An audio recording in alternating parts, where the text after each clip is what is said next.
Let us now consolidate a little bit of what we have learned about the finite element, and let us delineate the steps so that we see what kind of process it is. Basically, there are three components of any finite element procedure. So first one is the pre-processing, second one is called solving, and third one is called post-processing. So in the pre-processing stage, the things which are usually specified are geometry specifications, which means what are the length, breadth, etc. of the domain, what is the shape and size, and things like that. Then we have to do element specification, which means what are the shape functions that we are using. So as of now, what we have learned in the previous session is the so-called linear element, in a way, or an element which uses linear functions piecewise. We have to specify material properties. These basically go with the geometry. We have to specify end conditions, very important. So basically, what are the Dirichlet or Neumann conditions? If we combine end conditions and load, both of these are required. And then we proceed with the mesh generation. So if we know the geometry, if we know the overall system that we are trying to solve, that will need to have a compatible mesh with it. Once we have done all of that, we are able to formulate a system which is Kd equals to F, and after application of the essential conditions, we are able to solve it, and after solving we get D, which is the field variable in a way, and then we can actually calculate u of x anywhere in the domain using the shape functions. In the post-processing, usually there are some other variables of interest. So in case of elastic problems, we may be interested in the state of stress, for example. We may be interested in the state of strain. So, or we may be simply interested in looking at deformation. So all of these may require some additional calculations, for example, to calculate stress. So basically you know u of x. From here, u comma x is known, which is strain, and then this you can multiply by E. That will give you sigma as a function of x, which is the stress. So these additional calculations or visualizations which are required for getting the data which is of more relevance to a physical problem, these are usually they go into the post-processing step of the finite element procedure. So these are the three main divisions within the finite element process. Let us look at now at a generalized view of the finite element formulation. So what we did in the previous session was with respect to a particular example which we have taken of a 1D bar. Let us look at now a more generalized view. We will still use a 1D domain, but we will introduce some nomenclature which will become important as we build upon the finite element method for higher dimensions, for more elements, and for different type of problems. So in general, the domain, so in a 1D setting, the domain will be a line. So the domain is usually denoted by the Greek letter omega, and the boundaries are denoted usually by gamma, the capital letter gamma, again from Greek letters. So if using this, if we write the weak form that we had for the 1D bar, so we have integral over domain v comma x u comma x equals to integral over domain vl dx plus v evaluated on the boundary times the body force, times the end force, sorry, not body force, if it was h. Okay.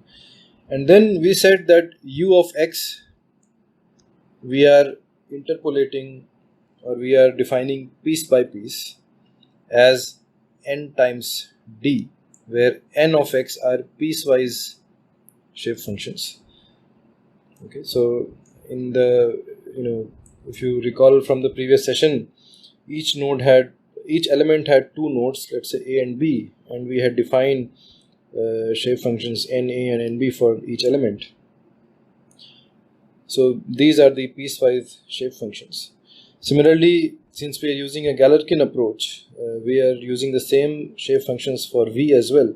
So v of x is defined as n times c, where c is the arbitrary vector, okay, and d is the nodal displacement vector, which we need to find. Now, in this weak form, we also require the first derivatives of v and u respectively. So u comma x we can calculate. So here only n has dependence on x. So u comma x will be n comma x times d, and this n comma x we call by another letter, let's say b. Okay. Similarly, v comma x is n comma x times c, and which again we say b times c. And one more thing which we did was to break down this weak form into the integral into several subdomains. So basically this is a summation over E, where E spans from 1 to the 1 to all elements, right? So this full domain integral is now being broken down into all the subdomains. So let's say this is E is equal to 1, E is equal to 2, and so on. So this integral over domain is now being broken into summation over E and the integral over the element domain. Omega sub E is the element domain. So we have this summation over E, and within we have all the integrals being now defined at the element level. So we can now consider each element, and we can consider the weak form term by term. So in the first term we have this integral over omega E, v comma x, u comma x, and we are treating this differently because now you are all aware that this type of a term gives rise to a matrix vector product. So basically then v comma x becomes this, and u comma x becomes this. So eventually we get this as CE times KE times DE. This should be E because this is the element level vector and matrix. So this KE is now defined at each element level. Okay. And in the context of mechanics, this will be called the element stiffness matrix. We now consider the right hand side of the weak form, which has these two. So now again this is V and V times L, and this is V evaluated at gamma or at the boundary times H. Now this also can be written as CE transposed times FE, where FE is the element level force vector. Again, in the context of mechanics, Fe is the element level force vector.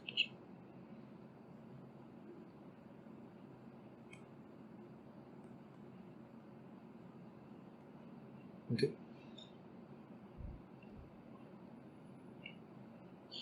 Now, when we assemble these, or when we add these, basically we are now carrying out this summation over E of C transpose KE minus CE transpose FE. So eventually we get this in the system form. So again, you will recall that this CE transpose being an arbitrary vector, we'll go by the dot product logic using the fundamental lemma. So now this K is being defined using the assembly operator. So assembly of all the element matrices gives the system K matrix, and the system F vector is given by assembly of all the element force vectors. Now we apply the essential boundary conditions and we can solve for D. Okay. So this is the overall procedure. Now we can notice some caveats in the method that we have developed so far, and one of them is that the shape functions are element specific. Okay, so again, if we consider let's say this domain which is on the left side, it is divided into 5 elements, right? So N1 n1 will be this, n3 will be this, so on and so forth. Now if the same domain is divided into 6 number of elements, the coordinates of node 2 here, let's say x2, and node 2 here, x2, these will be different, and hence the functional form of this and this will be different.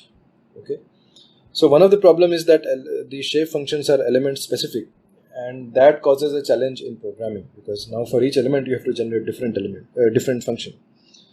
Second problem is that the integration limits are also element specific. So if you are integrating for the first element here, it will be, let's say, from 1 to 2, but if you are integrating for the fifth element here, you will integrate from 4 to 5, and these will be different numerical values from the x coordinate perspective.